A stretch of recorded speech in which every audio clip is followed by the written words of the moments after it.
Steve Hackett's creative guitar playing helped Genesis become famous in the 1970s for their progressive rock music. During his time with the band, from 1971 to 1977, his unique style, which was marked by technical skill and creative melodies, left an obvious mark on the sound. Hackett had a big impact on guitar greats like Eddie Van Halen and Alex Lifeson, not just Genesis. Hackett surprised everyone by leaving Genesis in 1977, even though the band was becoming very popular. Some people did not understand it at the time, but Hackett has always said that it was the right creative move for him. As Genesis' sound changed, so did the way the band played together. Hackett's solo debut, Voyage of the Acolyte, came out in 1975 and showed that he was bored with being in a group. Wind and Wuthering, his last record with Genesis, was a big hit when it came out in 1976. The next year, Hackett quit the band for good. Steve Hackett has had a busy solo career since leaving Genesis. He has released nearly 30 albums that cover a wide range of musical types.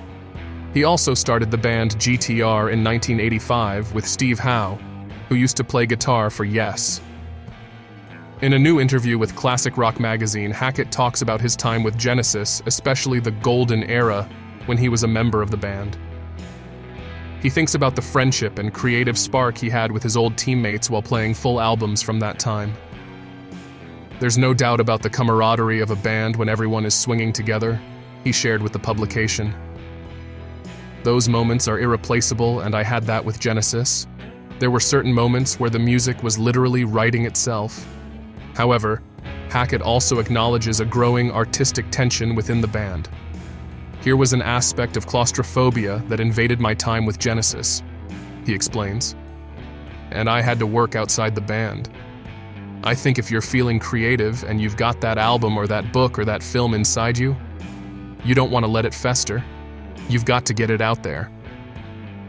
Steve acknowledges the financial sacrifice he made by leaving Genesis.